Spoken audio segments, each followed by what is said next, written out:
My wife Willow never imagined this would happen. She merely missed our daughter's birthday again, using being busy with work as her excuse. And I had already drafted the divorce agreement. She questioned me in confusion, just because I was a little late this time. But she had long forgotten how many times she had broken her promises. Last month, she missed my birthday, even though she had promised she would definitely come home on time. Last week, our daughter had a fever, and she wasn't there to take care of her. The day before yesterday, she was absent from the parent-teacher meeting, and this time, she had sworn, no matter what, she would not be late. What she didn't expect even more was that, while I was taking our daughter to buy a birthday cake, I accidentally saw what she called working overtime. She was actually having a candlelight dinner with another man. Willow thought I would be unwilling to let go of our 7-year relationship. Thought I couldn't bear to let our child grow up without a mother. But when I faced the double blow of career and love, and watched even my 5-year-old daughter break down in tears, shouting that she didn't want her anymore, that was when I finally made up my mind completely. Yet after my daughter and I walked away, she suddenly regretted everything, and was willing to give up her career and future just to win us back. Chapter 1. The lights in the financial news department were still on. Willow rubbed her sore eyes. The bottom right corner of her computer screen showed the time, 1948. She shot to her feet, accidentally knocking over the coffee cup beside her. Damn it, she cursed, scrambling to save the documents on her desk. The brown liquid had already soaked through the top report, an analysis of a financial statement. Today is my birthday, she reminded herself. She had promised she would go home on time this time. Last week, Daisy had a fever and she wasn't there to take care of her. The day before yesterday, she missed the parent-teacher meeting again. This time, she had sworn, no matter what, she would not be late. Her phone vibrated. It was the editor-in-chief,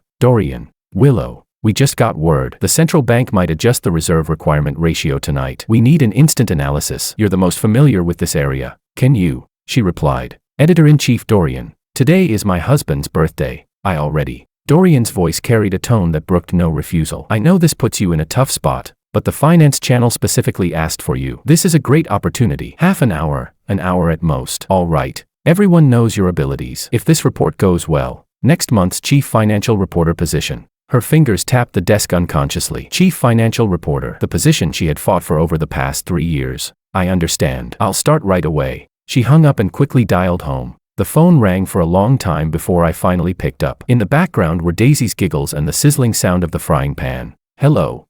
She hesitated noticeably. George, I suddenly have an urgent piece of news to handle. You two go ahead and eat. Don't wait for me. I'll come back as soon as I can. I was silent for 2 seconds. My tone was so calm it revealed no emotion. All right, go ahead. Don't overwork yourself. Daisy prepared a surprise for you. After hanging up, she stared at the screen and forced herself to focus. Her fingers flew across the keyboard. Financial jargon and analysis flowed from her mind into words with practiced ease. This was her domain. Clear, precise, rational. At 22:17, she finally closed her computer. The director of the finance channel personally called to praise her timely analysis. She should have felt excited, but all she felt was an indescribable exhaustion. When she pushed open the door to her home, only a dim wall lamp was lit in the living room. On the dining table were the dishes I had carefully prepared: sweet and sour ribs, steamed sea bass, braised prawns. All were my specialties, and all were her favorites. The dishes had gone cold, and a thin layer of white fat had solidified on the surface. The candles on the cake weren't lit. Next to it lay a handmade card from Daisy, the crooked handwriting spelling out, "Happy birthday,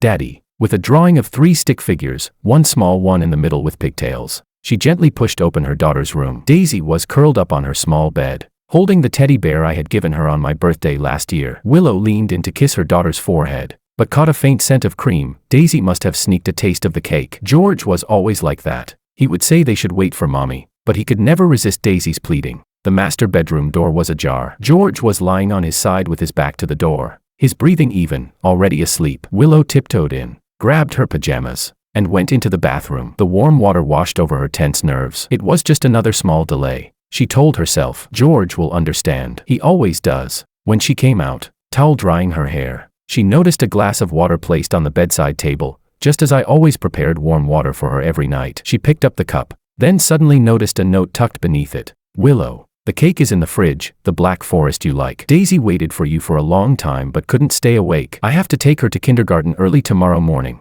so I'm turning in as well. Happy birthday, 7 years ago today, when you agreed to marry me. That was the best gift you could ever give me. She stood in the dim bedroom, the glass trembling slightly in her hand. Today wasn't just my birthday, It was also our wedding anniversary. She had completely forgotten. Chapter 2. I stared at the code on the computer screen, my temples throbbing. I hadn't slept for 32 hours. Caffeine was rushing through my veins. Yet it couldn't stop the waves of exhaustion crashing over me again and again. Director Wong. The server crashed again. The intern, Chris, stood at the door of my office, his voice trembling with unease. The testing department said if we still can't fix it today. I know. I rubbed my bloodshot eyes and saved the code I had just modified. Tell the team to meet in the conference room in 5 minutes. My phone buzzed. It was a message from Daisy's kindergarten teacher. I glanced at the clock, 16:20. Only 10 minutes left before pickup time. I replied quickly, thanks for the reminder. I'll be there on time. In the conference room, 8 engineers with exhausted faces sat around the long table. I drew a simplified system architecture diagram on the whiteboard, circling the modules that might be causing the problem with a red marker. Chris, recheck the load balancing configurations. Dorian, take your team and review the database indexes. Victor, I need you to. My voice was steady and clear, with no hint that I had been working non-stop for a full day and night. The VP of Technology, David, pushed open the door, his expression dark. Old Wong. Headquarters just called. If the system can't run stably within 3 days, they're considering pausing the project. The air in the room froze instantly. This project was the company's most important investment of the year and the result of 8 months of effort from my team. I understand. My voice remained calm. We'll deliver a stable version on time. David patted my shoulder and lowered his voice. Everything okay at home? I heard Daisy had a fever a few days ago. She's fine now, I answered briefly, my eyes still fixed on the whiteboard. The priority right now is solving the server crashes. At 16:50, I grabbed my jacket and said, I have to pick up my daughter. I'll be back in 2 hours. Call me immediately if anything comes up. Director Wong. This bug, a young engineer stopped me anxiously. I paused, glanced swiftly over the code, and said, try wrapping this into a standalone function to reduce nested loops. I'll take a closer look when I get back. Outside the kindergarten, Daisy was already standing beside her teacher with her pink backpack. As soon as she saw me, she dashed over, her tiny pigtails bouncing behind her. Daddy, I drew a family picture today. Daisy excitedly pulled a sheet of paper from her backpack. On it were 3 crooked crayon figures. She pointed and introduced them one by one. This is Daddy, this is Mommy, and this is me. I crouched down, carefully taking the drawing with a smile. It's wonderful. Mommy might need to work late tonight, so Daddy will have dinner with you. Okay. Daisy's little face fell instantly. But Mommy said she would tell me a new story tonight. I gently stroked her soft hair and said softly, Mommy's really busy with work. Daddy will tell you 2 stories. How does that sound? Back home, I reheated the food while listening to Daisy chatter about her day at kindergarten. My phone buzzed nonstop. Engineers were having a heated debate in the workgroup chat. I settled Daisy in her chair and quickly replied with a few key instructions. Daisy pouted. Daddy, are you listening to me? I put down my phone immediately. Of course I am. You said May brought a new toy, didn't you? After dinner, I bathed Daisy and read 2 picture books to her until she finally drifted off to sleep. I gently closed her bedroom door, then immediately opened my laptop and remotely accessed the company system to continue debugging. At 23:40, I heard the sound of a key turning in the lock. Willow walked in quietly. Seeing the desk lamp still on and me working intently, she frowned slightly and asked, You're still up? My fingers kept flying across the keyboard as I answered without looking up. There's a critical bug in the system. I left some food in the fridge. Want me to heat it up for you? Willow set her bag down and collapsed onto the sofa, exhaustion filling her voice. No need. I had a working dinner with President Ito. She rubbed her temples, then added, Today's interview went really well. He gave us some internal data. Editor-in-Chief Dorian was very pleased. My fingers paused for a second. President Ito? You mean Makoto Ito, that rising tech star?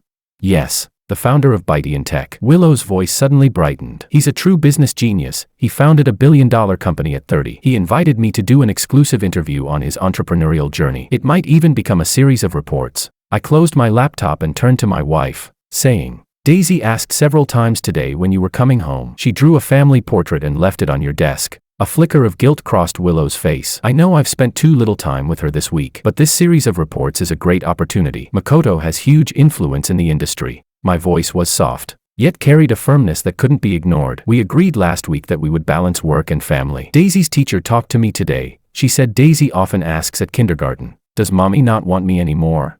Willow's expression changed. The teacher is exaggerating. Right. Daisy knows I love her. Once I finish this series, I'll definitely spend more time with her. It's been 7 years. Willow, I suddenly interrupted her. Ever since you became a financial reporter, it's always been after this report. After this project. Daisy is already 5. She needs her mother to exist in more than just photos. Willow shot to her feet. What's that supposed to mean? That I shouldn't pursue my career? You know how much I've sacrificed to stand my ground in a male-dominated field.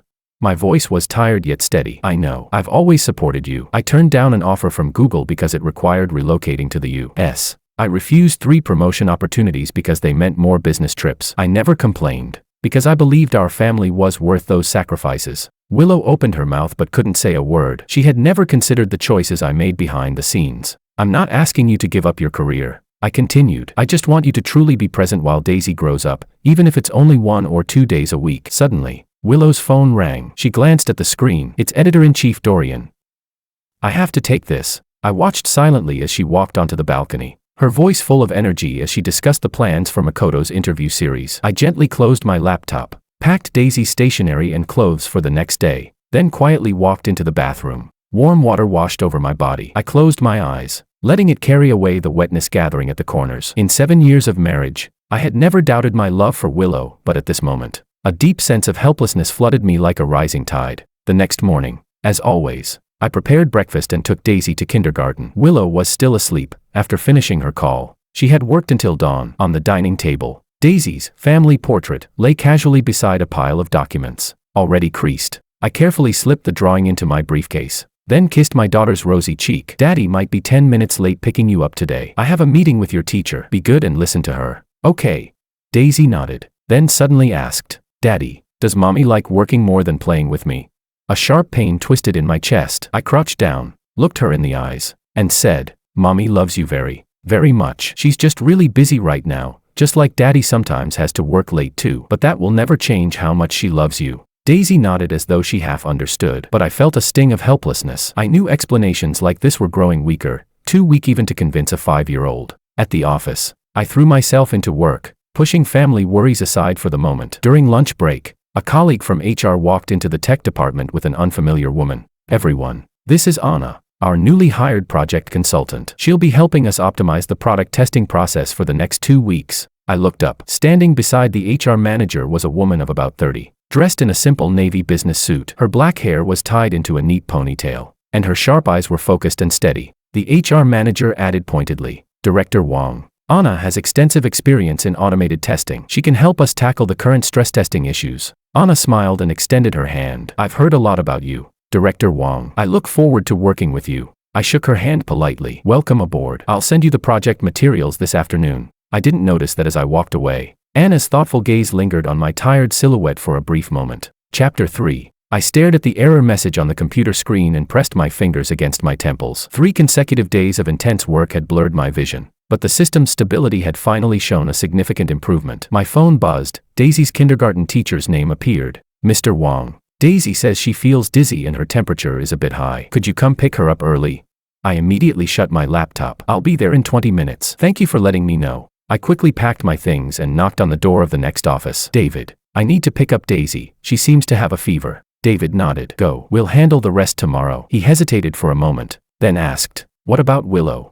She has an important interview today. I replied briefly, already heading toward the elevator. At the kindergarten, Daisy was slumped weakly on a small chair, her little face flushed bright red. I crouched down and pressed the back of my hand to her forehead. She was burning up. Sweetheart, we're going to the hospital right away. I lifted Daisy gently. She immediately buried her feverish little face into my shoulder. In the car, I started the engine with one hand and dialed Willow with the other. After 6 rings, the call went to voicemail. Willow, Daisy has a high fever. I'm taking her to the children's hospital now. Call me back as soon as you get this. The emergency department was packed. Holding the drowsy Daisy in my arms, I waited 20 minutes in line at registration. Her temperature had risen to 39.3 degrees Celsius. Her small body squirmed uncomfortably in my embrace. Hang in there, sweetheart, I whispered, comforting her softly as I dialed Willow again. Still no answer. The doctor's preliminary diagnosis was influenza. He prescribed fever reducers and a blood test. With one arm holding Daisy and the other juggling slips,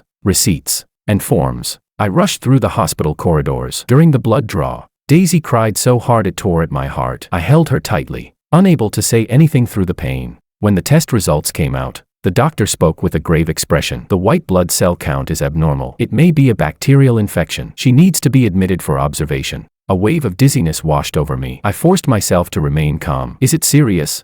We'll start 4 treatment and see how the numbers look tomorrow. As he quickly filled out the orders, he asked, Where's the mother? Some forms need a parent's signature. She is at work. I tried calling Willow again. This time it went straight to voicemail. Can I sign? I'm her father. By the time I finished the admission procedures, it was already 8 in the evening. Daisy lay on the hospital bed, a tiny 4 inserted into the back of her hand. Already exhausted and asleep, I sat at her bedside and dialed Willow once more. Still no response. I opened WeChat and saw Willow's Moments post from 6 hours earlier. Exclusive interview with ByteDance tech founder Makoto. Live report from tonight's business summit. Attached was a photo of her and a well-dressed man in front of a luxury hotel, both holding champagne glasses and smiling brightly. My thumb hovered over the like button for a few seconds before I exited the screen. I opened my contacts and dialed another number. Mom, Daisy's been hospitalized. Yes, influenza with a secondary bacterial infection. No, you don't need to come. If her fever doesn't go down tomorrow, we'll talk. Willow is busy with work. Okay, I'll call if anything happens. After hanging up, I looked out at the pitch-black night sky. A deep loneliness washed over me, stronger than anything I'd felt before. The only sounds in the room were the rhythmic beeps of the monitor and Daisy's faint breathing. A nurse entered to change the 4 bottle. She glanced at me sympathetically. Do you need to go home for some essentials? She won't wake up for a while. I shook my head. No, I'll stay here with her. At 2 in the morning, Daisy's temperature suddenly spiked to 40 degrees Celsius and she began to ramble deliriously. The on-duty doctor rushed in and adjusted her medication. I held her burning little hand, watching the medical staff move around us, my heart pounding wildly against my ribs. Daddy. Mommy, Daisy murmured in half-consciousness, tears slipping from the corners of her tightly shut eyes. Mommy will be here soon. Sweetheart, I lied, my voice breaking. I called Willow again, still no answer. When morning sunlight finally filtered through the blinds, Daisy's temperature had dropped to around 38 degrees Celsius. I hadn't slept at all. My eyes were bloodshot, and dark stubble shadowed my jaw. I had just received the breakfast porridge from the nurse. Daisy managed to eat a few spoonfuls before falling asleep again. I mechanically chewed the steamed buns I bought from the hospital cafeteria, barely tasting anything. At 9 in the morning, the ward door suddenly swung open. Willow rushed in, still wearing the evening gown from last night's reception, now covered with a coat. Her makeup was partially smudged. How's Daisy? She hurried to the bedside and reached out to feel our daughter's forehead. I stood up abruptly and grabbed her wrist. Do you know how many times I called you? My voice was low, but each word squeezed out like compressed ice. Willow had never seen this expression on my face before, the cold fire burning in my eyes, the hard line of my jaw. My phone was on silent. It was in my bag. I didn't hear it. Willow pulled her hand free and tried to explain. The investors Makoto introduced were important. I couldn't what? Couldn't pick up a call about your sick daughter. My voice trembled. Her fever hit 40 degrees. The doctor said it could have been sepsis. And you were drinking champagne with that Ito guy.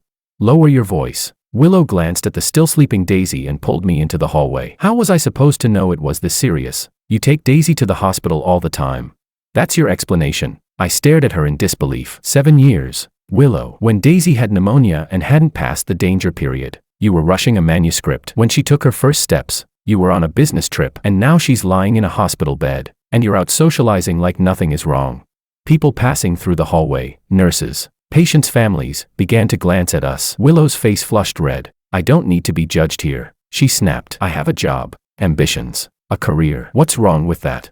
No one said pursuing your career is wrong. My voice rose. Then I forced it down. What's wrong is that family is always your last priority. What's wrong is that Daisy cried for you in her sleep last night, and you didn't even answer your phone.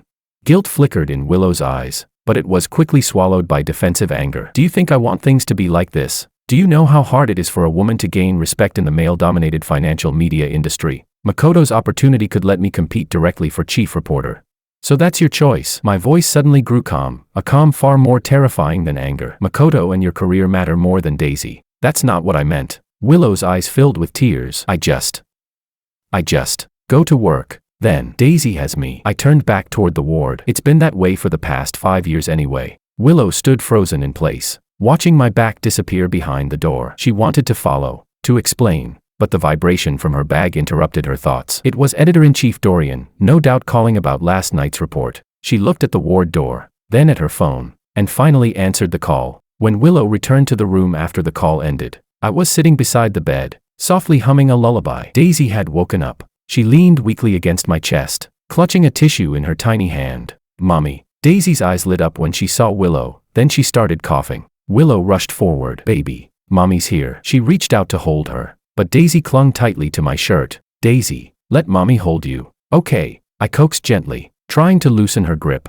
Daisy shook her head and buried her face in my chest. I want daddy. Willow's hand froze midair. Her heart clenched violently. She forced a small smile. Baby, are you mad at mommy? Mommy's been too busy with work. I'm sorry. I didn't look at her. I only continued gently patting Daisy's back as I said. The doctor said we need to observe her for 2 more days. If the indicators are normal, she can be discharged. I can take leave to stay with her, Willow suddenly said. I finally lifted my head to look at her, exhaustion and doubt filling my eyes. Really?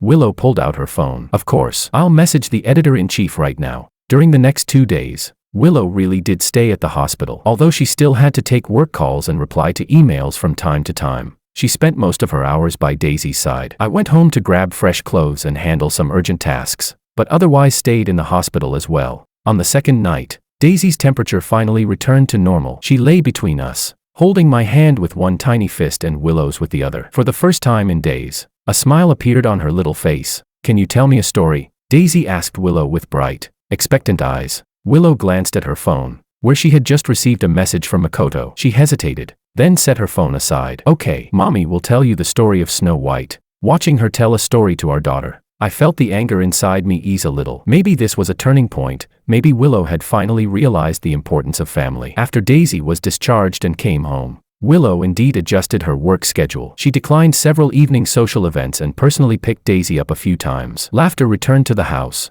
and for the first time in a long while, there were 3 people at the dinner table again. But I noticed something. Willow's phone was always lit up. She replied to Makoto's messages with remarkable speed, and whenever she thought no one was watching, a certain look would appear on her face, an expression of anticipation and excitement, one she used to show only in front of me. One late night, a week later, I got up to drink some water and noticed the study light was still on. I walked over and saw Willow smiling at her computer screen, her fingers flying across the keyboard. On the screen was a video call window, Makoto's handsome face taking up half of it. Standing in the shadows of the doorway, I heard Willow say softly, "Thank you so much for understanding. Daisy being sick delayed the interview schedule. Don't worry." Makoto's voice sounded through the speakers. "A talented and beautiful woman like you deserves a broader platform. The vice president position at Bytean Media that I mentioned, it's still reserved for you." I quietly retreated into the dark hallway. Back in the bedroom, I lay on the bed staring at the ceiling, and for the first time, I seriously considered a question I had never asked myself before.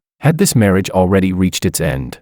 Chapter 4. I stared at the cake inside the oven. The clock hands were pointing to 7 in the evening. Daisy lay on the dining table with her chin in her hands, colorful crayons and a birthday card scattered in front of her. "Daddy, when is mommy coming home?" Daisy drew a crooked heart on the card with a blue crayon. "I want to give mommy a surprise." I wiped the flour off my hands and checked my phone. No new messages. 3 days ago, Willow did say she might come home late today, but last night she promised she would do her best to make it for dinner. Since today was her birthday, I gently stroked my daughter's soft hair. "Mommy is busy with work. Let's wait a little longer. Want to practice the birthday song you're going to sing for her?"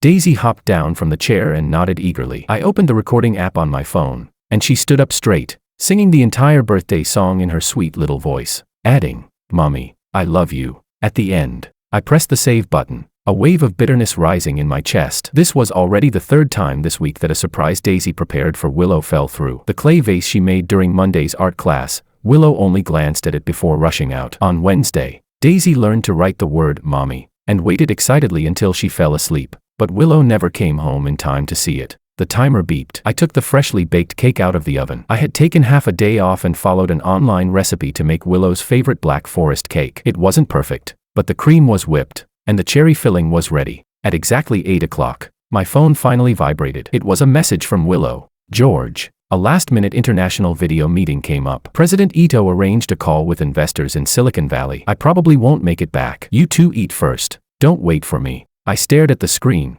my fingers hovering above the keyboard, unsure what to reply. Daisy's hopeful eyes stabbed into my heart like knives. "Sweetheart." I knelt down so we were eye to eye. "Mommy has something very important to do at work. She might not come home for dinner." Daisy's little mouth trembled, tears welling up. But we said. "I know." I pulled her into my arms. "How about this? Daddy will take you to Mommy's favorite restaurant. We'll get her favorite tiramisu to go and celebrate when she comes back." "Okay." Daisy nodded reluctantly, gripping the birthday card tightly in her tiny hand. Half an hour later, I walked into La Dolce Vita with Daisy. This was the restaurant we visited every anniversary. Willow always said the tiramisu reminded her of the one she had in Venice on our honeymoon. Mr. Wang, long time no see, the owner, Marco, greeted warmly. A table for the whole family today. I forced a smile. Just me and my daughter. We'll take 2 desserts to go. Marco nodded knowingly and led us to a small window-side table. Have a seat. I'll have the kitchen make it fresh. Daisy leaned against the window, then tugged my sleeve. Daddy, is that mommy over there? I followed her gaze. In a semi-private booth at the back of the restaurant, Willow was holding a glass of red wine. Sitting across from her was Makoto, dressed impeccably in a tailored suit. Willow wore a deep red dress I had never seen before, her softly curled hair cascading over her shoulders, looking especially alluring under the candlelight. Makoto leaned forward slightly, his fingers brushing her wrist as if by accident. Both of them wore intimate smiles. My blood turned to ice. I quickly blocked Daisy's line of sight. That's not mommy. Sweetheart, you're mistaken. It is mommy, Daisy insisted, already sliding off her chair. I'm going to find mommy. I scooped her into my arms before she could stand. Daisy, sweetheart, mommy is working. We can't interrupt her. I hurried toward the counter. Marco, we'll come back for the desserts another day. Something urgent came up. The night breeze brushed against my burning cheeks as we stepped out of the restaurant. Daisy sobbed in my arms. Why was mommy eating with someone else? Today is her birthday. I held her tightly, unsure how to answer. I walked home mechanically, bathed Daisy, read her a bedtime story, though I couldn't remember a single word I had said. She eventually fell asleep clutching her birthday card, tear stains still on her cheeks. I sat in the dark living room, the clock on the wall ticking relentlessly. At 12:10 a.m., the sound of a key turning finally echoed through the apartment. Willow tiptoed inside. She jumped when she saw me sitting on the sofa. You're still up? I looked up, staring at my wife quietly. There was still lipstick on her lips, smudged at the edges. A faint scent of red wine and men's cologne lingered on her, not the perfume she usually wore. My voice was frighteningly calm. Daisy waited for you until 10. She made a birthday card herself. She practiced the birthday song for a week. A trace of guilt flickered across Willow's face, but it was quickly replaced with defensiveness. I didn't expect the meeting to run so late. President Ito said since I missed dinner, he should at least treat me to a birthday meal at La Dolce Vita. I suddenly laughed. That laugh made Willow's spine stiffen. What a coincidence. I took Daisy there to buy your favorite tiramisu. And there you were, having a candlelight dinner with Makoto. Willow's face went pale. You saw us.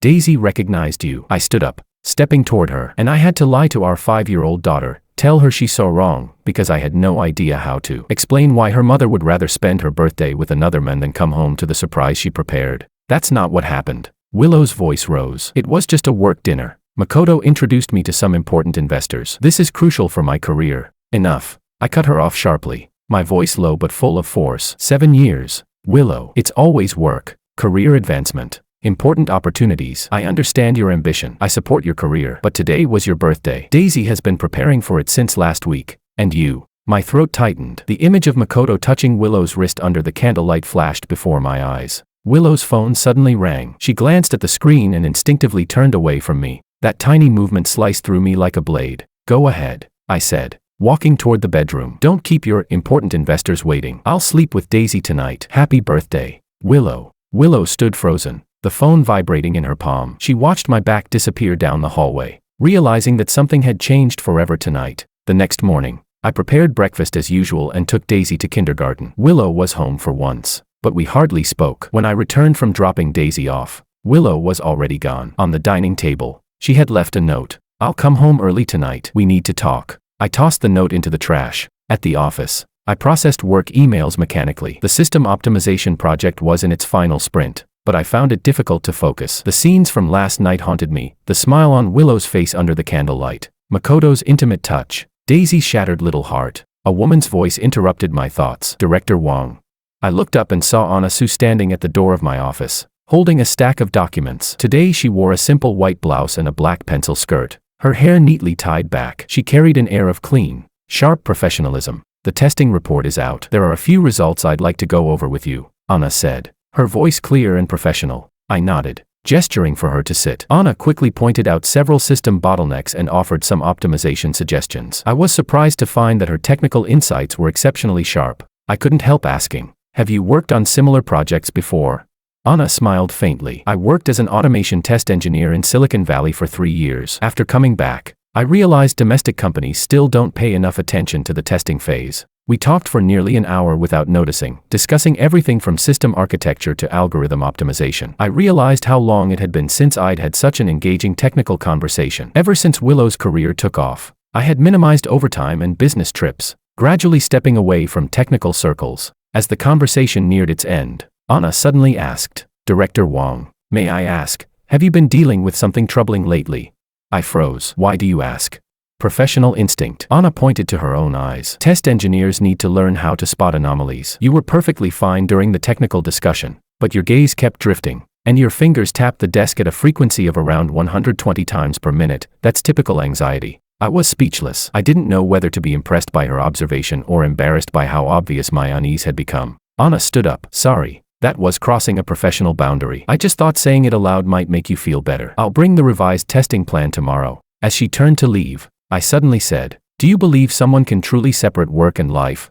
Anna stopped, thought for a few seconds, then replied, "In theory, yes. In reality, rarely. Time is an indivisible resource. Give more to one side, and the other inevitably gets less." She paused before continuing. "My father was a workaholic. He was absent for most of my childhood. Now that I'm an adult, he tries to make up for it. But some things, once missed, are missed forever." I looked at her calm expression and felt an unexpected sense of resonance. After work, I didn't go home immediately. I drove to the kindergarten and sat in the car watching Daisy play on the playground with her friends. When she spotted me, she ran straight into my arms. "Daddy, my teacher praised my drawing today." Daisy waved a sheet of paper excitedly. "I drew our family at the zoo."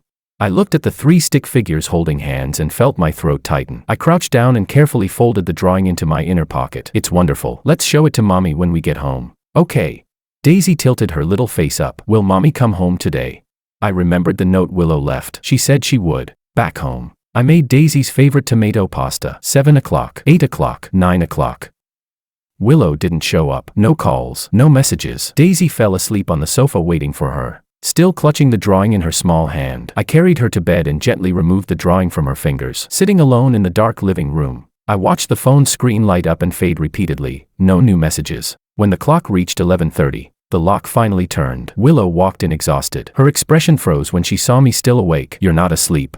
My voice was flat. "You said you'd come back early. Daisy waited for you all night. She wanted to show you her drawing." Willow set down her bag and rubbed her temples. "I'm sorry. Makoto had a last minute." "No need to explain." I stood up. "I'm going to bed. Daisy has a parent-child event at school tomorrow. I've already taken the day off." As I walked past Willow, I caught the familiar scent of that same cologne. This time, I didn't stop. Chapter 5. I searched through every drawer in the study. Daisy's vaccination booklet had been here just last week. Tomorrow was the kindergarten's required vaccination day. Without the booklet, she couldn't get the shot. I wiped the sweat from my forehead and my gaze landed on the bottom drawer of Willow's desk, the one she always jokingly called her girl's only private space. "Sorry about this," I muttered, pulling the drawer open. The first thing I saw was a velvet jewelry box in deep blue, the brand's gold-stamped logo gleaming. I frowned. This wasn't from any brand I had ever gifted her. Inside was a diamond necklace, the pendant refracting sharp flashes of light. The receipt was carelessly tucked beside it, and the amount made my breath hitch. It was equivalent to 3 months of my salary. Beneath the jewelry box were several photographs. My fingers trembled as I pulled them out. In the photos, Willow and Makoto were in an upscale restaurant. Makoto was placing the necklace around Willow's neck, and Willow was smiling, brightly, genuinely. A smile I hadn't seen on her face for a long time. The last photo was a selfie of the two of them. Makoto's lips were nearly touching Willow's cheek. I flung the photos onto the desk, my chest rising and falling sharply. I kept searching and finally found Daisy's vaccination booklet at the back of the drawer. As I was about to close it, a hotel key card slipped out, the words Royal Peninsula Hotel embossed in gold glaring up at me. "What are you looking for?" Willow's voice came from the doorway. I turned around to see her standing there, still wearing the dress from last night's celebration banquet, makeup smudged. Her gaze moved from the vaccination booklet in my hand to the open drawer and the scattered photos on the desk. Her face instantly drained of color. "What is this?" I held up the photos, my voice low and dangerous. Willow strode forward and snatched the photos away. "How could you go through my things?" "I was looking for Daisy's vaccination booklet," I said, each word clipped and cold. "Now, explain these photos and the necklace." Willow shoved the photos back into the drawer, took a deep breath, and began. "That was a birthday gift from President Ito. It's purely work-related. He's investing in a jewelry brand and asked me to write a promotional piece. The necklace was a sample for reference." "A sample?" I let out a sharp laugh and picked up the receipt. "A 38,000 sample. And the photos, also for work." That was a polite gesture of thanks. Willow's voice rose. You know how these social events work. Makoto's status in the industry. And this. I held up the hotel key card. Is this also part of your social events? Willow's face stiffened. That's from last week's industry summit. It was the resting lounge card. All media outlets had one. I stared into her eyes, the eyes I once knew better than anything. Now they were full of evasion and lies. A wave of exhaustion washed over me, deeper than anything I had ever felt. Willow, I said quietly, suddenly calm. Do you remember what you promised me when we got married? Willow froze, her fingers twisting nervously. Of course I remember. No, you've forgotten. My voice was soft. You promised that no matter how busy we got, we would always be honest with each other. All these years, I've supported your career, taken on most of the housework and childcare, never complained. But I cannot accept deception. I'm not lying to you. Panic flickered in Willow's eyes. All of this is for work. You don't understand the unspoken rules of our industry. I shook my head, picked up the vaccination booklet, and said, I'll take Daisy for her shot tomorrow. You, handle things yourself. I turned to leave. Behind me, Willow's voice cracked with tears. George, do you really not trust me? I didn't look back. Trust. I thought of Willow's celebration banquet the night before, how Makoto's hand had accidentally rested on her waist as she stood on stage receiving the Financial Journalist of the Year award. How, when I left early, Willow didn't even notice my absence. In Daisy's room, the little girl was sitting at her tiny desk, drawing with intense concentration. I stood at the doorway, watching her focused profile, and the anger within me gradually cooled. No matter what happened, I still had Daisy. Daddy. Daisy looked up and immediately held up her drawing. Look, I drew our family portrait. On the paper were 3 stick figures holding hands, the little girl in the middle with pigtails, smiling brightly. My eyes burned as I knelt down and hugged her. It's beautiful. Mommy will definitely love it. When will Mommy come home? Daisy asked eagerly. I want to show her. I checked my watch. 8:30 p.m. Mommy is busy with work tonight. She might come home late. Let's take a bath and sleep first. We can show her in the morning. Okay. After bathing Daisy and telling her a bedtime story, I sat by her bed, waiting for her to fall asleep. She was exhausted, her eyelids drooping, but she still tried her best to stay awake for Willow. In the end, she fell asleep clutching the family drawing. I gently pulled the picture from her hand and placed it carefully on the nightstand. Back in the bedroom, Willow was nowhere to be found. Her suitcase was open on the bed, several business outfits neatly folded inside. I picked up the note on the nightstand. Last-minute business trip, Shanghai Financial Summit. Back in 3 days. President Ito arranged an exclusive interview opportunity. Can't miss it. Please explain to Daisy for me. Willow. I crumpled the note and tossed it into the trash. When I opened the wardrobe, Willow's favorite clothes were gone, including the deep red dress she wore on her birthday last week. My phone vibrated. It was a message from David. Old Wong. Can you work overtime tomorrow? Testing found a new issue, and consultant Sue says the architect needs to join the discussion. I replied yes. At least work would never betray me. The next morning, after dropping Daisy off at kindergarten, I headed straight to the office. In the meeting room, Anna was at the whiteboard writing test cases. When she saw me, she nodded in greeting. Director Wong. Thank you for making time, she said, her tone professional and steady. During stress testing, we found a leak in the database connection pool. Under simulated high concurrency, it could cause the system to crash. I walked to the whiteboard and examined the architecture diagram she had drawn. Anna's fingers moved across several key nodes, her nails neatly trimmed, without the fancy polish Willow favored, yet carrying a calm, practical kind of elegance. I suspect the issue lies in the connection release mechanism. Anna continued. A light jasmine scent drifted from her, subtle and soothing. I forced myself to stay focused on the problem. What testing tools did you use?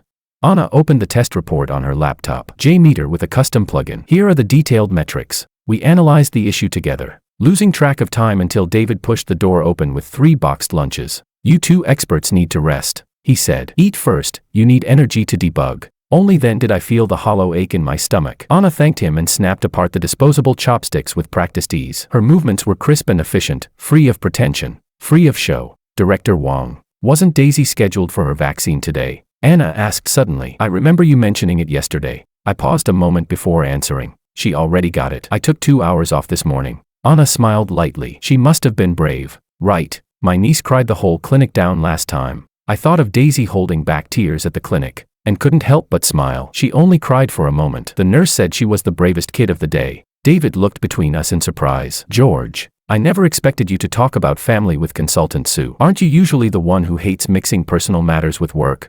I felt a bit embarrassed, but Anna Sue continued naturally. Children from single-parent families tend to be stronger. I grew up in one too. I know what it feels like to have to learn courage earlier than other kids. Your father. I asked instinctively. My mother. A shadow passed through Anna's eyes. My father was a typical workaholic. When I was 10, he chose his career and moved abroad. My mother raised me by herself. I was silent for a moment before saying, Daisy is being raised by a single parent too, most of the time. The moment the words left my mouth, I regretted it. It was too personal. But Anna only nodded. She didn't ask questions, nor did she show excessive sympathy, and that unexpected restraint brought me a strange sense of comfort. The afternoon debugging turned out to be more complicated than expected. By 8 in the evening, only Anna and I remained in the office. I was about to suggest continuing tomorrow when Anna suddenly let out a small gasp. Found it. She pointed excitedly at a segment of code on the screen. Look, here, the connection status isn't being reset before release.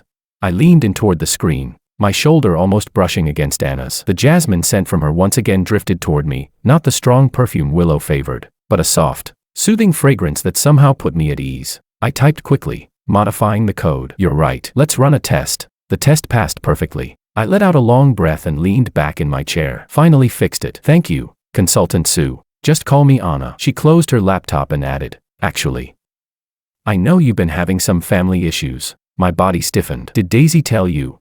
No. Anna tapped the corner of her eye. Tester's observation. Your tie has been the same for several days. Your shirts have creases. You used to be meticulous. And she paused. The way you look at your phone, it's like you're waiting for a message that will never come. I let out a bitter laugh. Is it that obvious?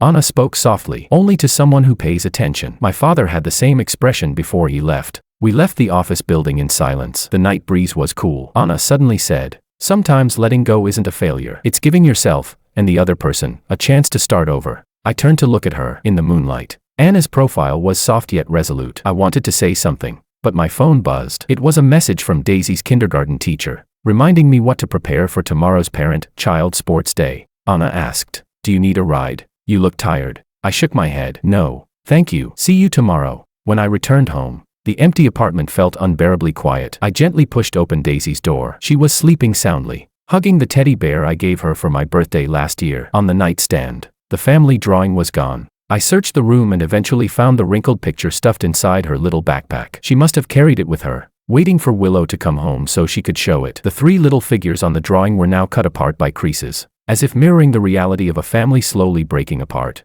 I carefully smoothed out the drawing and placed it back on the nightstand. Then I sat beside my daughter's bed, watching her peaceful face in the dim light, and made a decision. 3 days later, Willow returned, bringing a Disney princess doll for Daisy and a designer tie for me. I accepted the gifts calmly, then handed her a document. What's this? Willow flipped it open, confusion turning instantly into shock. A divorce agreement. George, are you out of your mind?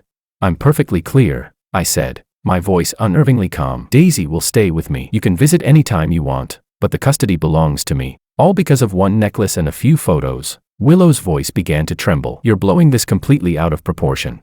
I shook my head. This isn't about the necklace, Willow. It's about the past 7 years. Every time you chose your career over our family. It's about when Daisy's fever hit 40 degrees and you were drinking champagne with Makoto. It's about your birthday. You chose a candlelight dinner with him instead of coming home to the surprise your daughter spent a week preparing. I can change. Willow's tears finally fell. It's too late. My voice was soft but firm. I've already consulted a lawyer. You keep the apartment. We split the savings. I only want Daisy. Willow collapsed onto the sofa, the papers scattering across the floor. Do you have someone else? That new consultant? Her?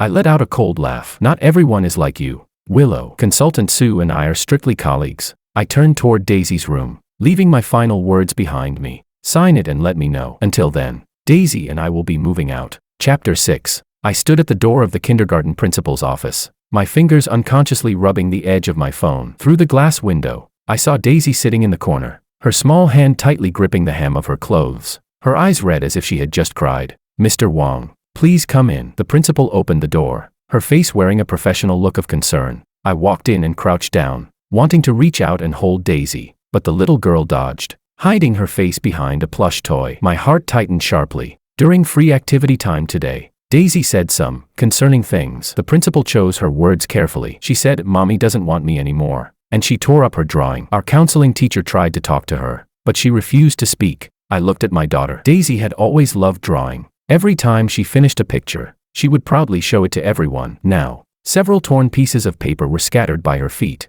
faintly revealing the outline of a family of 3. Daisy, sweetheart, I called softly, reaching out to touch her hair. Mommy lied. Daisy suddenly lifted her head, Her big eyes filled with tears. She said she would come to watch my performance, but she didn't. Xiaomei's mommy came, but mine didn't. My throat tightened. Last Friday had indeed been the kindergarten's music performance day. Willow promised she would attend, yet she texted that morning saying she had to fly to Hong Kong for an interview. I took half a day off and sat in the front row, watching Daisy on stage, turning her head again and again, looking for her mother. Mommy is very busy with work, but she loves you. I repeated the sentence I had said countless times before, but for the first time, it felt unbearably weak. I don't want mommy anymore. Daisy burst into tears. I only want daddy. I wrapped my arms around her tiny trembling body, holding her as she sobbed. Then I looked up at the principal and said, I'll handle the family matters. I'm sorry for the trouble, Mr. Wang. The principal hesitated before speaking. This is already the third emotional episode Daisy has had this semester. After recovering from her fever, she had nightmares during nap time for 2 weeks in a row. We recommend that the home environment be a bit more stable. I nodded and carried the still crying Daisy out of the kindergarten. On the way home, Daisy fell asleep in her car seat, with tears still clinging to her lashes. I parked by the roadside and gently wiped them away. My phone vibrated. It was a message from Willow. Interview extended. Might not be back until the weekend. Tell Daisy happy birthday for me. The gift is in my drawer. I stared at the screen and suddenly laughed, a bitter, almost hopeless laugh. Today was Daisy's 5th birthday. I had ordered her favorite My Little Pony cake and invited a few kids from the neighborhood to celebrate at home. Willow had forgotten. Again. When we got home, I carried the sleeping Daisy to her bed and tucked her in carefully. Then I went into the study and pulled out a cardboard box from the bottom shelf. 7 years worth of our marriage. On the top was a photo from our honeymoon. Willow, still young, smiling brightly on a gondola in Venice. Back then she would put aside her work even for a simple homemade dinner. Beneath that was Daisy's growth journal, her first smile, first role, first step. Most entries had notes beside them like, Mom traveling for work or Mom working late. I opened the latest album, filled entirely with Daisy's drawings. I had marked the date and the story behind each picture on the back. One particular drawing was wrinkled, Daisy's first family portrait. Willow had casually stuffed it into her bag to take to work. It came back crumpled beyond repair. She said, I accidentally pressed it on my desk, but now I couldn't help wondering if she ever truly cared about our daughter's feelings. My ringtone suddenly cut through the silence. It was David. Hey Wang, can you come to the office tomorrow? HQ is sending people to review the project. We need the technical director, the one they trust, to be present. I rubbed my temples. I took 3 days off to celebrate Daisy's birthday. I know, but this is really important. David's voice carried apology. Consultant Sue already prepared the testing report, but the old guys at HQ only trust you. I glanced at Daisy's room and replied, I'll go in the morning, but I must be back by the afternoon. After hanging up the phone, I continued sorting through the memories in the box. At the very bottom was a stack of yellowed papers, a printed copy of the Google offer email I turned down, records of the 3 promotions I declined, and the critical condition notice I signed when Daisy had pneumonia while Willow was reporting at the International Financial Forum. Each piece of paper felt like a knife slicing into my heart, revealing a cruel truth. In this marriage, I had always been the only one compromising, the only one sacrificing. It was late at night. I sat on the sofa in the living room with the draft of the divorce agreement from the lawyer spread out in front of me. My phone lit up with a message from Anna. I heard you're coming to the office tomorrow. The testing report is ready. There are some technical details you might need to explain. If you need help, I can assist with preparations for Daisy's birthday party. I've got experience organizing children's events. Warmth surged through me as I read her message. Anna had always been like this, showing up at the right time with the right amount of help. Neither overstepping nor too distant. I replied with thanks but declined her offer. Daisy's birthday was something I wanted to handle myself. The next morning, I took Daisy with me to the company. The little girl wore her favorite blue dress, holding in her arms the My Little Pony plush toy I had made for her last night. She was in much better spirits. Daddy needs to work for a bit. Can you play with Auntie Wang in the break room? I knelt down to fix the bow on her dress. Secretary Wang was a long-time staff member and often helped look after Daisy. Daisy nodded, then suddenly asked, Will Mommy come to my birthday party? My hand paused. Mommy is very busy with work. Oh. Daisy lowered her head and kicked the floor lightly with her small foot. I know. Inside the meeting room, I listened absent-mindedly to the questions from the HQ representatives, mechanically answering technical details. Anna sat beside me, occasionally supplementing with test data. Her voice was clear and professional, allowing me to let my mind wander to the birthday party arrangements for the afternoon. After the meeting, Anna quietly slipped a piece of paper into my hand. There's a surprise in the break room. Puzzled, I walked toward the break room. When I pushed the door open, I froze. The small room was filled with colorful balloons, and Secretary Wang, along with several female colleagues, were gathered around Daisy singing a birthday song. On the table sat a beautiful cake, not the one I ordered, but decorated with all of Daisy's favorite cartoon characters. This, I looked in surprise at Anna, who had just walked in. A little gesture from everyone. Anna smiled. I heard the little princess has her birthday today. Chris from marketing happens to know someone at the cake shop. Daisy ran over excitedly and shouted, "Daddy, look at my cake. It has Queen Elsa and Peppa Pig." I picked her up, looked at Anna with gratitude, and said, "Thank you." Anna replied softly, "Don't thank me. It was everyone's effort. I used to spend my birthdays alone when I was little. I know how that feels." In her eyes flashed a familiar sadness, the kind I had seen often in children from single-parent families. At that moment, I felt a strange sense of connection, as if Anna understood my situation better than anyone else. The afternoon birthday party went very well. 5 kids from the neighborhood came, and Daisy's cheeks were rosy from laughing so much. I took many photos and sent them to Willow, but received no reply. That night, after putting Daisy to sleep, I sat on the balcony and seriously thought for the first time about life after divorce. The lawyer said I had a high chance of winning custody, especially with the kindergarten teacher's testimony and Daisy's emotional episode records. But the thought of telling Daisy that her parents were separating made my chest feel unbearably heavy. My phone vibrated. It was a message from Anna. "Hope Daisy liked today's surprise. Children's smiles are the most precious gifts." I replied. "She loved it. Thank you. Do you like kids a lot?" My sister passed away, and my nephew lived with me for 2 years. Later, my brother-in-law remarried and moved away, but those 2 years were the most fulfilling time of my life. Reading her message, I suddenly understood what it was about Anna that felt so comforting. She understood what true family responsibility meant. Not the bond of blood, but the daily companionship and the quiet, steady giving. On the weekend, Willow finally came back, carrying an expensive electronic keyboard for Daisy and a face full of exhaustion. When Daisy saw her mother, she first rushed forward in excitement, then suddenly stepped back and hid behind me. "Daisy." Willow looked at her daughter in confusion. "Mommy brought you a gift," Daisy said softly. "I don't want a gift. I want Mommy to stay home." Willow's expression froze. She looked at me, accusation in her eyes. "What did you say to Daisy?" I answered calmly. "I only told her the truth. She's 5 now. She understands more than you think." Willow crouched down, wanting to hug Daisy, but the little girl clung tightly to my trouser leg and wouldn't let go. In the end, Willow could only awkwardly place the keyboard on the sofa before turning to me. "We need to talk." In the bedroom, Willow closed the door and asked directly, "Are you really going to get a divorce?" I nodded. "Did you read the agreement?" "George," Willow's voice rose, "just because I'm busy with work, you know how competitive this industry is. If I relax even a little, I could be replaced any time."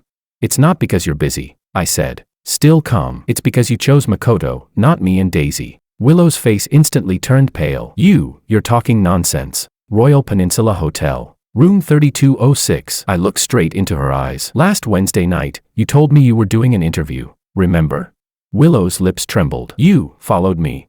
"No." I let out a bitter laugh. "Your credit card purchase alerts go to my email. A double spa package, very romantic." Willow collapsed onto the bed, covering her face with both hands. "It was just a moment of weakness. He's nice to me. He appreciates my talent." "And what about me?" I asked softly. "Don't I appreciate you? In these 7 years, have I ever once failed to support your career?" Willow fell silent, tears dripping onto her meticulously maintained hands. "Sign the agreement." "Willow." I walked toward the door. "For Daisy's sake, we should at least end this with some dignity." "What if I refuse?" Willow suddenly lifted her head. "What if I fight for custody?" My hand paused on the doorknob. Without turning around, I said, "Then I'll present your hotel records with Makoto to the court, along with Daisy's emotional episodes documented by the kindergarten." "Do you really want it to come to that?" Behind me, I heard Willow's suppressed sobs, but I didn't turn back. I closed the door softly and walked into the living room. Daisy was sitting on the carpet, curiously staring at the brand new keyboard. "Want to try it, sweetheart?" I knelt beside her. Daisy shook her head and leaned into my arms. "Daddy, will you always stay with me?"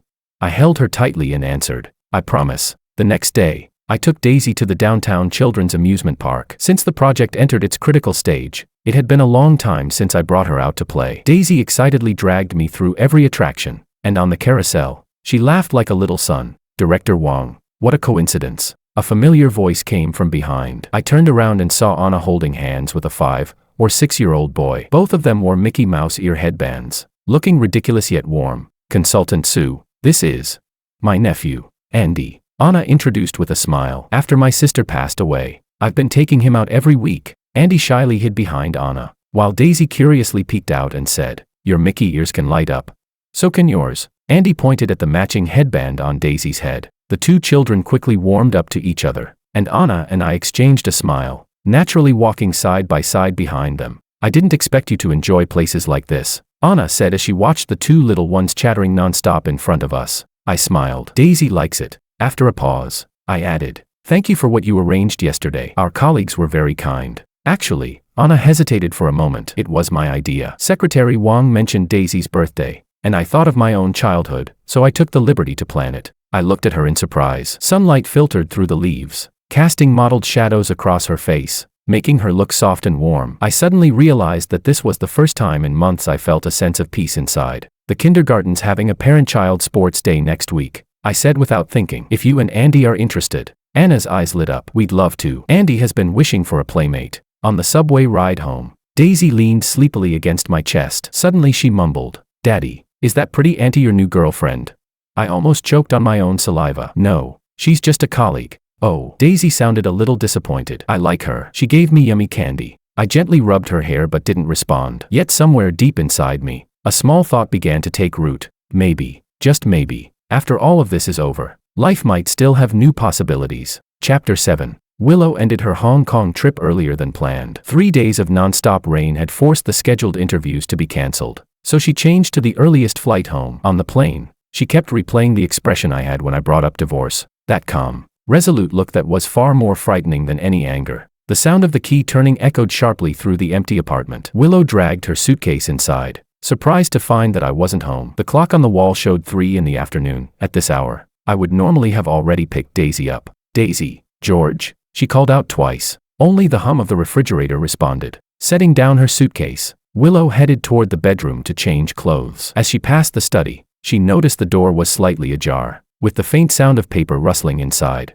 George, are you? She pushed open the door, but her words froze halfway. I was standing with my back to her at the desk, a stack of documents spread open in front of me. Hearing her voice, I turned around abruptly, a pen still in my hand and a flicker of panic crossing my face. You, how are you back already? My voice came out dry. Willow's gaze fell onto the documents on the desk. Even from a distance, the title was unmistakable, Divorce Agreement. The air seemed to solidify. A rush of heat surged to Willow's head. The suitcase slipped from her loosened fingers and crashed heavily onto the floor. You really want to do this? Her voice trembled violently. I was silent for a moment, then gently closed the document. I thought we had reached an understanding. What understanding? Willow suddenly raised her voice. You unilaterally deciding to divorce counts as an understanding.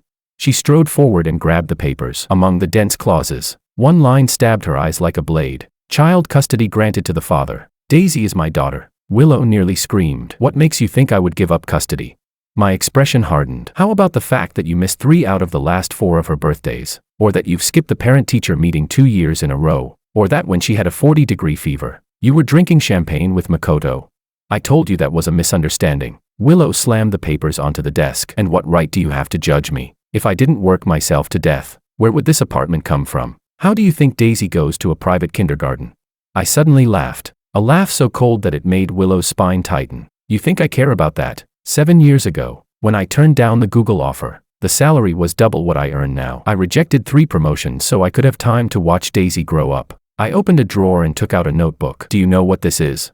Willow stared at the plain black notebook, confused. From the day Daisy was born, I recorded every important moment of hers. I flipped it open. Her first smile, her first time rolling over, her first steps, and next to every entry, I noted where you were. I opened to a random page. Look, June 15th, 2018, the day Daisy said Mama for the first time. And where were you? Reporting on the financial summit in Berlin. Another page. December 3rd, 2019. Daisy's first day of kindergarten. You were in Shanghai attending an economic forum. Willow's hands began to tremble. I didn't know you recorded all that. My voice grew colder. I pulled another folder from the shelf. There's more. These are the promotion opportunities one turned down. These are the invitations to tech conferences I ignored, because you were traveling at those times. And Daisy needed at least one parent with her. I turned on the computer and pulled up a page. This is the record of Daisy's illnesses over the last 3 years. 17 times. I took her to the hospital alone 15 of those times. The 2 times you were there, one of them you spent taking a work call in the hospital.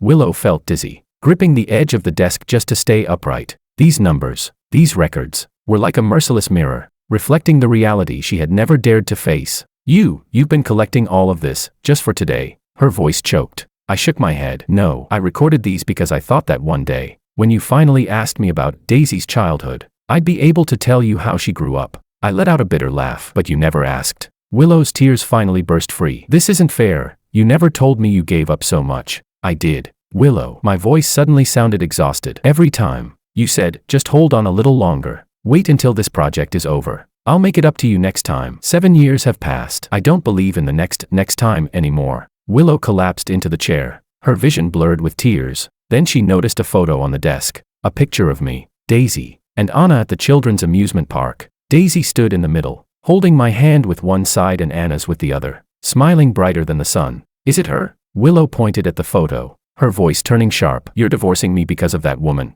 My expression turned unreadable. Consultant Sue is just a colleague. But honestly, she might have spent more time playing with Daisy than you have. The sentence stabbed Willow's heart like a knife. She jumped to her feet, swept the photo off the desk, and shouted, I won't sign it. Daisy is my daughter. I won't let you replace me.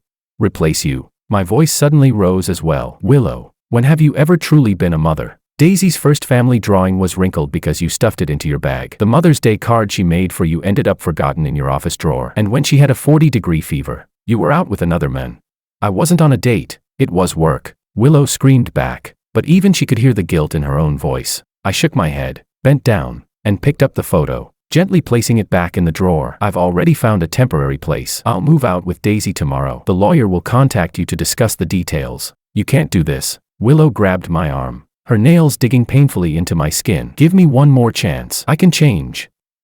I can work less. I slowly pulled my arm away. It's too late. Willow. Trust is like glass. Once it shatters, it can never be put back the same. Willow suddenly dropped to her knees and clung to my leg, pleading, please, don't take Daisy away. She's all I have left. I froze, looking down at the woman who once carried herself with so much pride, now collapsed at my feet. For a moment, I almost softened. But then Daisy's voice echoed in my mind. Mommy doesn't want me anymore. The choice is yours. I stepped back slowly. If you insist on fighting for custody, then we'll see each other in court. But think about Daisy. She needs stability and presence, not a courtroom battle. Willow sat on the floor helplessly, her face streaked with tears and ruined makeup, her perfectly styled hair sticking messily to her cheeks. She watched me calmly organize the documents, and for the first time, she felt something unfamiliar. The men who once bent to her every demand now looked at her breakdown with nothing but pity. Did you ever love me? She suddenly asked, her voice hoarse. I stopped, looked at her seriously, and said, I loved you deeply. But love needs effort from two people. Willow, I held on alone for too long, and I'm drained. I picked up the files and my laptop, heading toward the door. After school tomorrow, I'll take Daisy straight to the new place. You need time to think, and so do I. The sound of the door closing wasn't loud, but in Willow's ears, it exploded like thunder. She knelt in the empty study, finally realizing she might lose this family forever. It wasn't clear how long it took before Willow managed to stand. She staggered toward Daisy's room. Pushing the door open, she saw the familiar pink bed, neat as always. Picture books and crayons lay on the small desk. The walls were covered with Daisy's drawings. Most were of 3 people, but the recent ones were only daddy and daughter. Willow sat on Daisy's little bed, picked up her daughter's small pillow, and took a deep breath. The faint, milky scent that belonged only to Daisy still lingered on the fabric. Tears streamed down Willow's face again, dripping onto the pillow. She pulled open the drawer of the bedside table, looking for a tissue, but instead found several crumpled pieces of paper. When she unfolded them, she saw Daisy's crooked handwriting. I want to be with Mommy. Why doesn't Mommy come home? I love Mommy. Each note looked as if Daisy had used all her strength to write it, some letters even written backward. A sharp pain twisted violently in Willow's chest. She clutched the notes tightly, curled up on Daisy's little bed, and cried like a child. At 10 that night, Willow was startled awake by the ringing of her phone. Groggy, she reached for it. On the screen, the name Makoto glowed. In an instant, all her pain and regret ignited into fury. What is it? She answered the call, her voice cold as ice. Willow, I heard you came back early. Makoto's voice was as charming as ever. Perfect timing. There's a private cocktail event tomorrow. A few major investors will be there, and I wanted to introduce you. Makoto. Willow cut him off. How many times have we slept together? There was a clear pause on the other end. What? 3 times. 4. Willow continued, her voice terrifyingly calm. Was it worth my marriage and my daughter? Willow, calm down. Makoto's tone grew cautious. Did George find out? I can explain. No need. Willow let out a cold laugh. I finally realized something. You never respected me, did you? I was just another trophy to you. Another finance reporter you managed to conquer. That's ridiculous. Makoto snapped, the irritation of being exposed seeping through. I thought we were just adults playing a game. Willow hung up abruptly and tossed the phone aside. She walked into the bedroom, the one that had belonged to me and her, and looked at the wedding photo hanging on the wall. In it, she wore a white wedding dress, smiling radiantly. George looked at her with eyes full of love. She suddenly remembered what I whispered to her on our wedding day. No matter how busy we get, we must remember why we started. Willow sank to her knees beside the bed, burying her face into the sheets. There was no trace of my scent left on them. She finally understood. This marriage hadn't died suddenly. It was suffocated slowly, day by day, by her neglect and selfishness. And by the time she woke up, George was already too far gone. Chapter 8. Willow stood in front of the children's clothing store window, staring at the light blue dress inside. Blue was Daisy's favorite color, and the dress was printed with the My Little Pony characters she adored. The shop assistant had already looked at her 3 times with a questioning expression. And finally, Willow pushed open the door and walked in. This dress, size 110. Please wrap it up. She pointed at the display in the window, then picked a matching set of hair accessories and socks from the rack. These as well. While paying, she noticed a set of parent-child t-shirts displayed beside the counter. She hesitated for a second, then grabbed the pair labeled Best Mom in the World and Best Little One Ever, placing them on the counter. The shopping bag dug red marks into her wrist, but she didn't feel the pain. It had been 2 weeks since I moved out with Daisy. Willow had tried calling, texting, even waiting outside the kindergarten, but I kept my distance, polite, yet firm. Daisy was always excited to see her, but that excitement carried a cautious fear that Mommy might disappear again. That fear pierced Willow's heart like a blade. Her phone vibrated. She snatched it up. Makoto again. It was the 3rd missed call from him today. Ever since that night, Makoto had been strangely persistent, but Willow didn't want to hear a single word from him. Right now, her mind had room for only one thing: getting her family back. Downstairs from the apartment I was temporarily renting, Willow took a deep breath and pressed the doorbell. No response. She tried again, still silent. Just as she wondered whether to leave the gifts at the door, the elevator opened and a middle-aged woman stepped out. Looking for Mr. Wong, the woman asked after glancing at her. He and Daisy went to the park. They left not long ago. Willow thanked her and hurried downstairs. The early summer sunlight stung her eyes. She remembered there was a small park nearby. Daisy loved the swings there. There weren't many people in the park, and she quickly spotted George. He stood by the swing, gently pushing Daisy as she soared upward. The little girl's laughter was clear and bright, sparkling in the sunshine. Willow's lips involuntarily curved upward. She was about to step forward when a familiar figure walked toward them. Anna. She wore a simple white t-shirt and jeans today, her hair casually tied into a ponytail. She looked much younger than she did at work. When George saw her, his face broke into a light, relaxed smile Willow hadn't seen in ages. Anna held 2 ice creams, handed one to George, then crouched down to wipe the melted ice cream off Daisy's cheeks with a tissue. Willow froze where she stood, as if nailed to the ground. The interaction between Anna and George was unbelievably natural, like a real family. Daisy even held Anna's hand affectionately,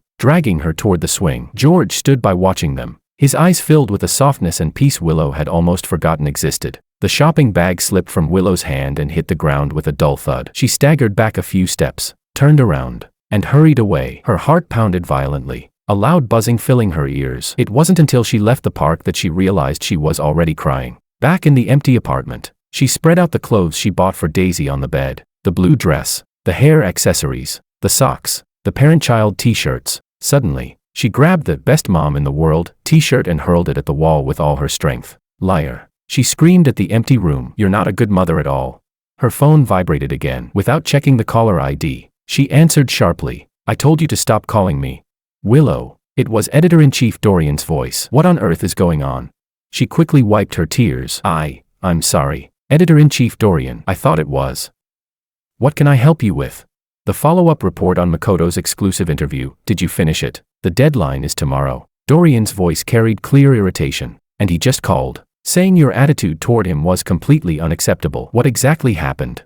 Willow tightened her grip on her phone. I'll submit the article on time. As for Makoto, we have some personal disagreements. I don't care what personal issues you two have. Editor-in-Chief Dorian's tone grew sharp. BT Tech is one of our most important clients. Makoto specifically requested you for this series. Don't mess this up. Willow, your chief correspondent position is still waiting. After hanging up, she mechanically opened her laptop and pulled up the follow-up draft for Makoto's interview. The words on the screen suddenly felt foreign. All the praise for Makoto's business insight, all the glowing descriptions of his charisma now looked hollow and ridiculous. She remembered the scene she saw in the park, that effortless understanding between George and Anna, the kind she once had, and the kind she personally destroyed. Damn it, She slammed her laptop shut and held her head in her hands. She had to do something. She couldn't just lose her family like this. The next morning, she stood at the kindergarten gate with a box of cookies she baked overnight. They were Daisy's favorite chocolate chip cookies. She used to make them every time she returned from a business trip. When I arrived holding Daisy's hand, Willow froze for a moment. "Mommy." Daisy let go of me and ran toward her. Willow crouched down and hugged her tightly, breathing in the faint strawberry shampoo scent in her hair. "Baby, did you miss Mommy?" "Yes." Daisy planted a loud kiss on her cheek. "Daddy said you're very busy with work, so you couldn't come see me." Willow lifted her head toward me. I stood there expressionless. I knew I had lost weight, and the dark circles under my eyes were still visible, but inside, I wasn't exhausted anymore. Not like before. "I baked cookies," Willow said, lifting the box. "Your favorite." Daisy cheered as she took the box, immediately taking a big bite. "So good, Daddy, you try some." I shook my head. "It's time for class. Daisy, put the cookies in your bag and have them after school." "All right." She obediently closed the box, and Willow quickly added, "How about Mommy picks you up this afternoon? We can go get ice cream." Daisy's eyes lit up, but then she looked at me, hesitation clouding her little face. "But Auntie Sue said she'd take Andy and me to play today." Willow's smile stiffened. I cleared my throat. "Daisy, head inside. You'll be late." After watching Daisy run into the kindergarten, Willow turned to me. "So you're that eager to find Daisy a new mother?"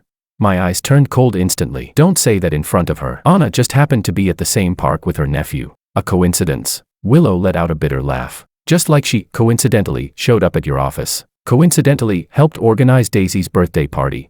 "That's enough." My voice was quiet, but each word was like a blade. "You have no right to question who I spend time with. Have you signed the divorce papers?" Willow's tears spilled over. "George, give me another chance.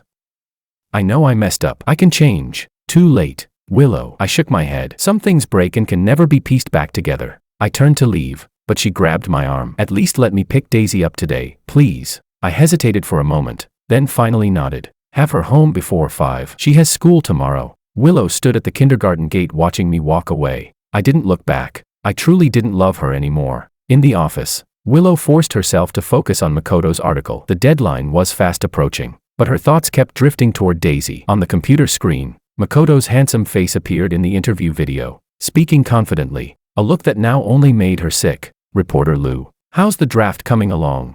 Makoto's assistant suddenly appeared at her desk. "President Ito would like to preview it before publication." Willow squeezed out a strained smile. "Still revising. It should be ready this afternoon." President Ito specifically emphasized highlighting his insights on technological innovation, the assistant said with a pointed tone.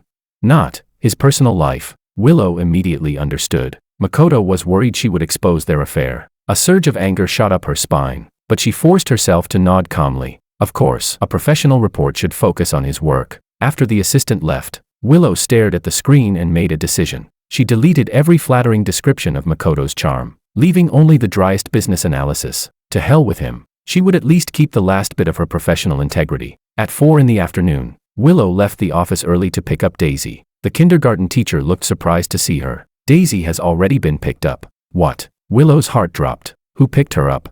"Her father and Miss Sue," the teacher replied. "They said they had informed you." Willow didn't wait for her to finish. She bolted out of the kindergarten, hands trembling as she dialed my number. It rang for a long time before I answered. "What the hell are you doing?" She practically screamed. "We agreed that I would pick Daisy up today."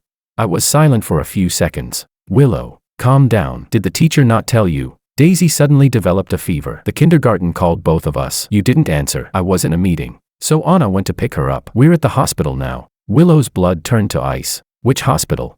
"At the Children's Hospital emergency room." Willow spotted me immediately. I stood in the infusion area, holding a flushed Daisy in my arms. Anna stood beside us with medicine and an ice pack. Seeing this scene, Willow felt her heart twist painfully. This should have been her place. "Daisy." She rushed over and reached toward her daughter's forehead. I shifted away slightly. "She just fell asleep. Don't wake her. I'm her mother." Willow lowered her voice, but it trembled with urgency. "I have the right to." "Rights." My eyes were cold as ice. "For the past 5 years, where were you every time Daisy got sick? Now suddenly you remember you have a mother's rights." Willow opened her mouth, but no words came out. Sensing the tension, Anna spoke gently. "I'll go get some water for Daisy," and stepped away tactfully. "The doctor says it's a mild fever caused by a common cold," I said more calmly. "Once the 4 is done, she can go home." Willow stared at her daughter's pale little face. Tears blurred her vision. "I'm sorry." My phone was on silent. I didn't hear. It's fine. I cut her off. You're always like this anyway. That calm statement hurt more than any accusation. Willow collapsed onto the chair beside us, covering her face with both hands. She heard me quietly thank Anna when she returned, heard Daisy murmur "Daddy" in her sleep, and heard the sound of her own heart breaking. After the four finished, I insisted on taking Daisy back to where we lived. Willow had no standing to argue. She could only follow silently behind. Before getting into the car, I turned to look at her and asked, "How are you thinking about the divorce agreement?" Tears welled up again in Willow's eyes. "So you can't wait to be with her, is that it?"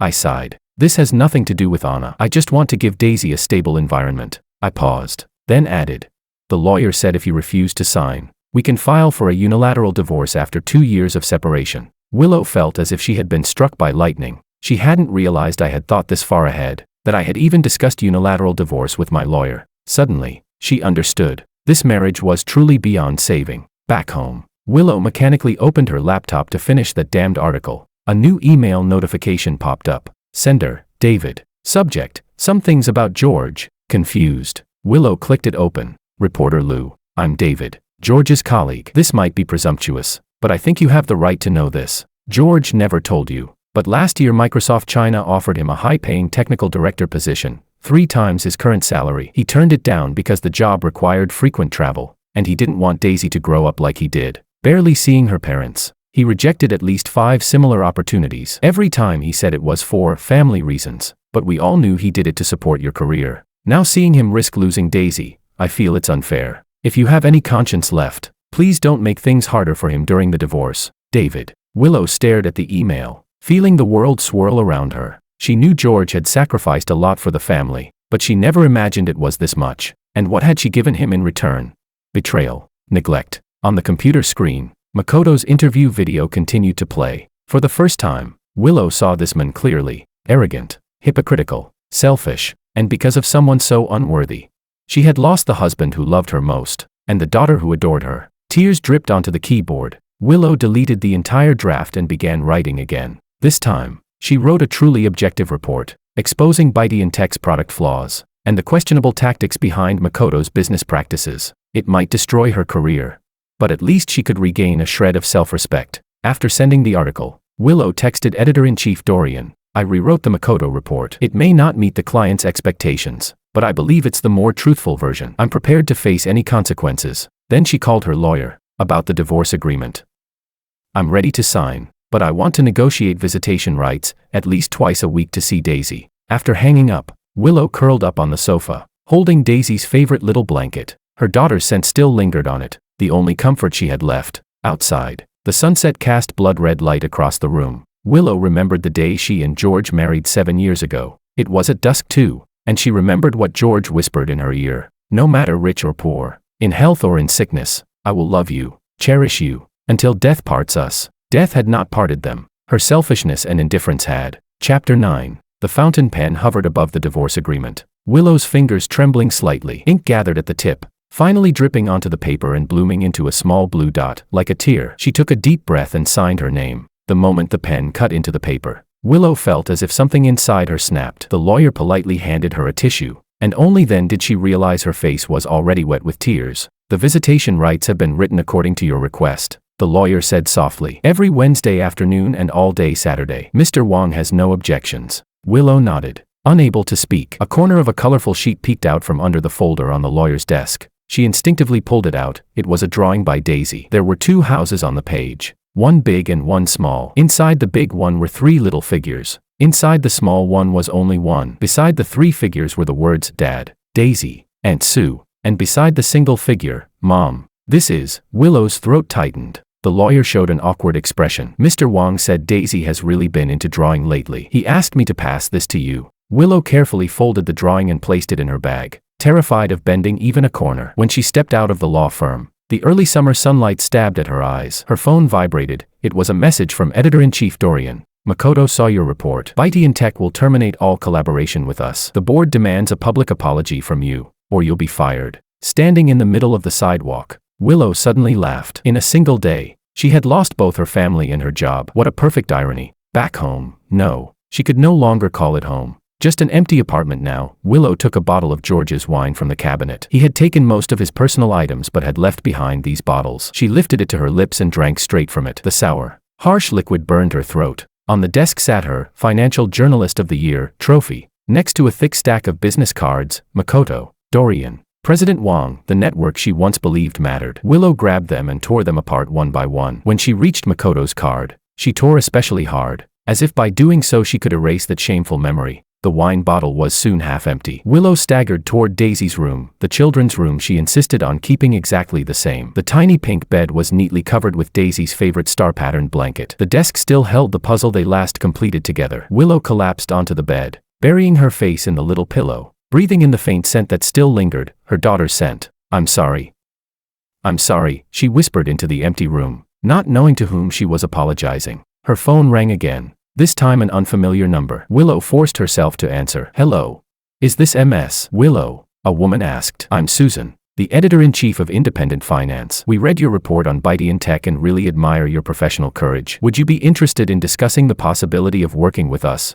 Willow froze, the alcohol clearing from her mind almost instantly. Independent Finance, but that's a startup media outlet. Small but elite, Susan said with a smile in her voice. "We can't offer the salary of big outlets, but we guarantee absolute editorial freedom. Your report embodies exactly the kind of journalistic spirit we value." After hanging up, Willow sat on the floor and looked around the place that had once been filled with laughter. The family portrait still hung on the wall, the three of them smiling so happily. She reached out and gently touched George's face in the photo, then Daisy's. In reality, they now formed another family unit, and she had become the weekend mom. With wine and tears mixing together, Willow curled up in Daisy's room and fell asleep. In her dream, she saw an older Daisy looking at her coldly, saying, "You're not my mom." On Children's Day, the sunshine was exceptionally bright. Willow arrived at the park half an hour early and chose a bench with a clear view of the entrance. According to the divorce agreement, today was her turn to spend the holiday with Daisy. Over the past year, she had never been late for a single visitation. She always arrived early, afraid of missing even 1 minute with her daughter.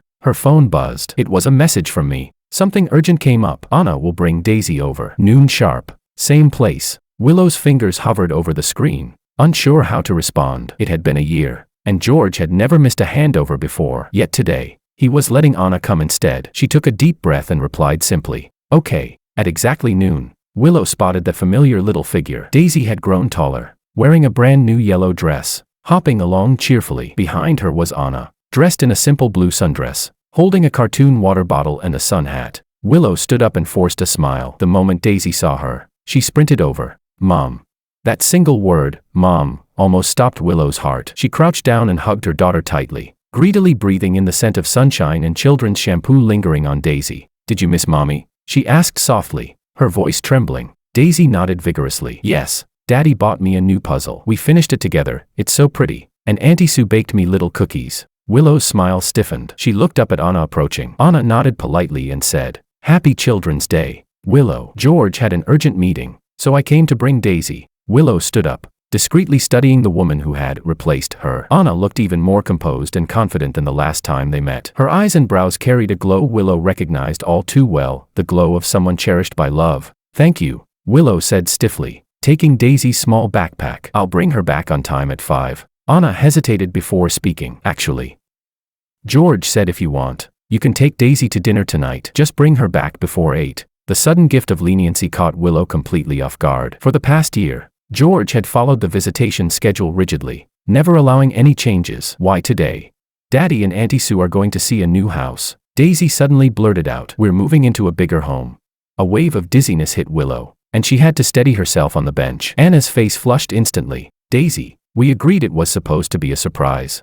"I'm sorry." Daisy realized she had slipped up. Her big eyes filled with tears. "I forgot." Willow forced down the feeling of a knife twisting in her chest. She crouched and wiped the tears off her daughter's cheeks. "It's okay, sweetheart. That's a wonderful thing. Mommy is happy for you." Anna stood awkwardly. "Willow, we're not." "No need to explain." Willow cut her off, her voice surprisingly calm. "George has the right to pursue his own happiness. And thank you for taking care of Daisy. It's clear she loves you very much." Anna looked even more uneasy at that. "Daisy talks about you all the time. Her bedroom wall is covered with pictures of you too." Willow nodded, not wanting to continue this conversation. "We're going to ride the carousel. I'll bring her back before 8. Watching Anna's retreating figure, Willow felt a strange calm. Over the past year, She had imagined countless times how George and Anna looked together, and every time her heart would ache. But now, seeing the love and guilt in Anna's eyes with her own eyes, she found that the pain wasn't as sharp as she had expected. Mom, I want cotton candy. Daisy tugged at her hand, swaying it back and forth. Willow pinched her daughter's cheek with a smile. Okay, today, whatever you want to do, Mommy will do it with you. They spent the entire 4 hours in the park playing the carousel, bumper cars, paddle boats. Willow bought Daisy cotton candy, ice cream, and balloons, and took hundreds of photos. In the end, they lay exhausted on the lawn, having a small picnic. Mommy, look at what I drew. Daisy pulled out a sheet of paper from her little bag. This is for you. Willow took the drawing, her breath catching in her throat. On the paper were 2 houses, one red and one blue. There were 3 little figures inside the red house and one inside the blue one. But this time, there was a small path drawn between the 2 houses, and a little girl was walking on it with a smile on her face. Above the drawing, in wobbly handwriting, it read, I love both my homes. Do you like it? Daisy asked expectantly. Auntie Sue said I can have 2 homes, and they're both my homes. Willow hugged her daughter tightly, not letting Daisy see her tears. I love it, sweetheart. This is the best gift Mommy has ever received. In the evening, Willow took Daisy to eat her favorite pizza. Watching her daughter devour the food, she couldn't help asking, is Auntie Sue good to you? Yeah, Daisy answered with her mouth full of cheese. She reads me stories and makes little bear cookies. Daddy said she'll live with us from now on. Willow's hand trembled as she set down her fork. Anne, are you happy? Daisy thought for a moment, then nodded seriously. Happy, but her little face drooped suddenly. Sometimes I miss Mommy. Daddy said I can call you anytime, but I'm scared you're working. That sentence stabbed straight into Willow's heart like a blade. She cupped Daisy's cheek gently. Mommy's work isn't busy now. You can call me anytime, at any moment. Really? Daisy's eyes lit up. Auntie Sue said you opened your own studio now, and you're really amazing.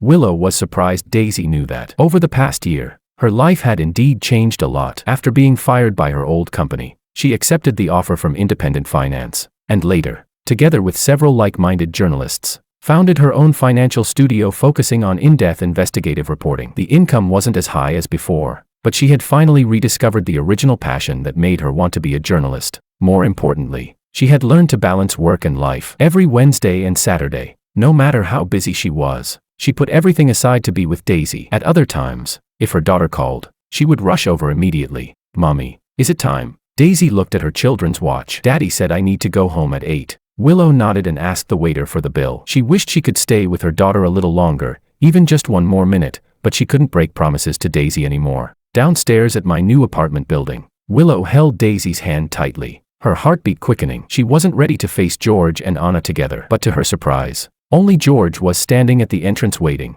Daddy. Daisy let go of Willow's hand and ran toward me. I bent down to pick her up, nodding at Willow. Thank you. Did you have fun? So much fun, Daisy answered before Willow could. Mommy bought me balloons and cotton candy, and we rode the carousel 3 times. I listened to my daughter's excited chatter with a smile, though my gaze occasionally drifted toward Willow. After a year, I had become more composed and confident, the tiredness around my eyes gone, replaced by a calm sense of fulfillment. I heard, you're moving. Willow gathered her courage and asked. I nodded. Yeah, we bought a house with a garden. Daisy can finally have the puppy she's always wanted. I paused for a moment. And you? I heard your studio is doing well. It's okay, Willow said softly. At least now I can control my own time. An awkward silence fell between us. Daisy was already dozing off on my shoulder, her tiny hand still gripping the balloon tightly. Willow and I spoke at the same time, then stopped at the same time. You go first, I said. Willow took a deep breath. I want to thank you for keeping Daisy in contact with me. Anne.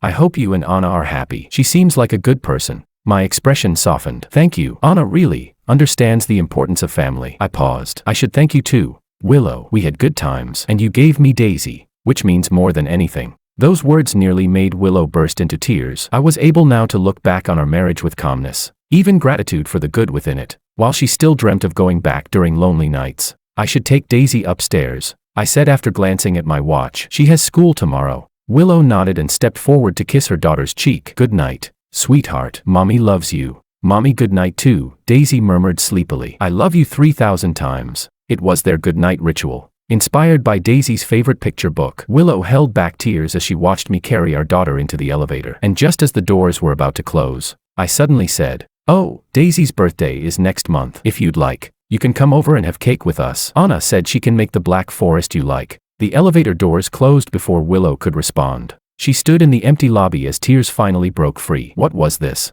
Charity? Pity? Or had George truly let go of all resentment and wanted her to be part of their new life?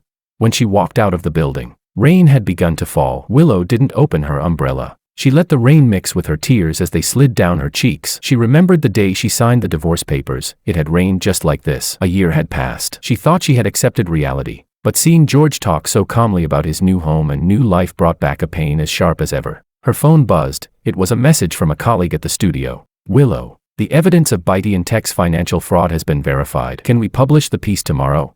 Willow wiped her tears and replied, publish it. This is our responsibility. This was the creed of her new life, responsibility to her work, her daughter, and herself. The cost had been steep, but she had finally learned it. The rain grew heavier. Willow stood under the bus shelter, looking up toward the windows of George's apartment. A light was on. She could vaguely see George holding Daisy, their silhouettes cast against the curtain. Soon, another slender figure joined them, Anna. The three stood there for a moment before the curtains were drawn. Willow tilted her face to the sky, letting the rain wash away her sorrow. She knew that when the sun rose tomorrow, she would keep moving forward, for Daisy, and for herself. But tonight, on this rainy and empty night, she allowed herself to grieve everything she had lost. The bus arrived. Willow took one last look at the glowing window, then stepped onto the bus and headed home.